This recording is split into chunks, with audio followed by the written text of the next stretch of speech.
For 22 and a half years, I served in the United States Army. During my tenure, I was on many occasions asked to serve as the official, unofficial UFO consultant dealing with UFO matters in the areas of my assignment.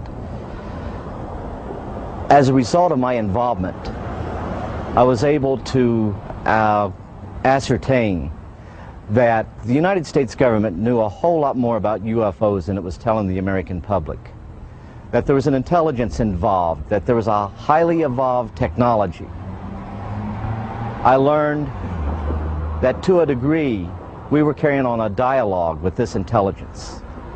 We were making every effort we could to acquire this technology and make it part of our own existing technology. We did this, I was told, in the interest of national security. We also had an officially sanctioned deception program. This was in total disregard as to the impact this would have on the individual witnesses and also on their families. This ultimately led to my disillusionment with the program and my involvement in it. I sincerely feel that no government has the right to destroy the lives of the people which it is supposed to serve. While I was in the military and I got to the point where I was no longer interested in trying to be part of the program and actually was going against the program, and I started to be very open and talking about what was going on. This resulted in every effort being made to try to destroy my military career. I was threatened and they even tried to force my military retirement, or I could face possible court-martial. These actions failed, of course, as you know. At one point, I even had an individual come up to me, point a gun at my head, and inform me we could have a training accident, and this would end this foolishness once and for all. I firmly believe that those of us that served in a capacity of the U.S. government in some form or fashion, and who were exposed to the truth, we have a moral obligation to the UFO witnesses, the real victims of the UFO phenomena, to expose once and for all this policy and to reveal the truth, and that is, we are not alone in the universe. Robert Dean has a list of credentials a mile long. He served 4 years from 1963 to 1967 at Supreme Headquarters Allied Powers, Europe, the military arm of NATO. He was an intelligence analyst with a cosmic top-secret clearance. Well, Don, it began for me in 1963 when I was assigned to the Supreme Headquarters Allied Powers in Europe. I arrived in the summer of '63 and I was assigned to the Operations Division. I was further assigned to what we call SHOC, the War Room, the Supreme Headquarters Operations Center.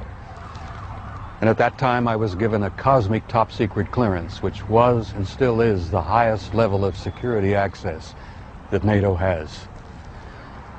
When I was assigned to the War Room, I learned that a study had been initiated in 1961, and everybody was talking about it. They were gossiping about it.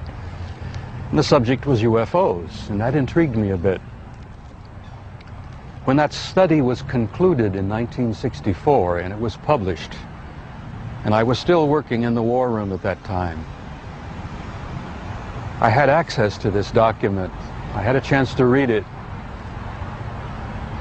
And having been exposed to it, I must tell you honestly that my life has never ever quite been the same. Because I read first-hand reports, verifiable NATO military material that indicated that the UFOs were not only real, that they represented something far beyond anything I had ever imagined before. When the study was concluded in '64, they concluded that there were 4 different groups apparently coming and visiting us. Out of those 4 different groups, one group looked exactly like we do, so much so that they could sit beside you in a restaurant or in an airplane or in a theater, and you'd never know. And that particular point bothered the military guys a lot. The point being that some of these people from somewhere could be walking up and down the corridors of SHAPE headquarters, or they could be walking up and down the corridors of the Pentagon. One day at lunch, a lieutenant colonel made the remark, he says, "Jesus, do you realize they could even be in the White House?" And there was a little forced laughter at that point, I remember, because a lot of us over the years have had some misgivings about the occupants of the White House. But the point I'm making is that the idea that aliens could be here in our midst bothered the military, because if you're not paranoid when you go into the service, you're certainly trained very quickly to be so. It's the nature of the military mind, I think, to be paranoid. But that was only part of the story. The SHAPE conclusions in '64 were that there were 4 groups that we knew of. They were apparently interplanetary. Some very likely were interstellar. They even concluded that some of them could be intergalactic. When I retired in 1976, many of our military people knew at that point that we were not simply dealing with visitations from people from other planets or star systems. They had concluded by '76 that some of these visitors very well might be multidimensional in their source. The evidence that we had collected and the evidence that they had repeatedly demonstrated to us, and that's no accident. It became very clear after a time that there was a program or a process of some kind underway, that they had demonstrated over and over and over again that they apparently were able to manipulate matter and time. Now, this really shook up our scientists. There are a lot of new young scientists in particle physics today who talk about multiple dimensions. There's a brilliant young professor in New York by the name of Michio Kaku, who has written a brilliant book called Hyperspace, where they talk about 10 separate dimensions. I'm not enough of a physicist to try to explain to you what a dimension is, but the idea that there could be intelligences from somewhere else, from other dimensions, coming and going into our reality. It's been quite a shakeup in traditional science. I guess I speak out openly and bluntly about this because I feel so strongly about it. I violate my security oath every time I speak about it. I do it intentionally, and I do it on purpose, because I feel so strongly that the American people not only have a right to know the truth, but they have a need to know the truth. The truth, Don, apparently is simply this, that we're not alone, we've never been alone. We are apparently part of an infinite universe filled with intelligent life. I find that exciting. It doesn't frighten me.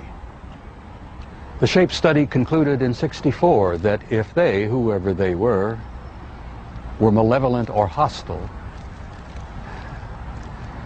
that they could have taken this planet and cleaned it up and eliminated us, turned us into dog food or whatever, a long, long time ago. That the historical evidence indicates that they've been with us a long time, and I've concluded that we had what I like to call an intimate interrelationship with at least one of those groups. The group that looks exactly like we do. And that point is, I don't like the word alien. I don't think the term alien is appropriate at all here. I like to refer to them as family. We're related to them.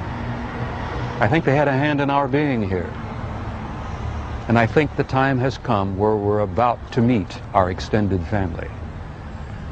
It's going to be very soon. And the people are not ready.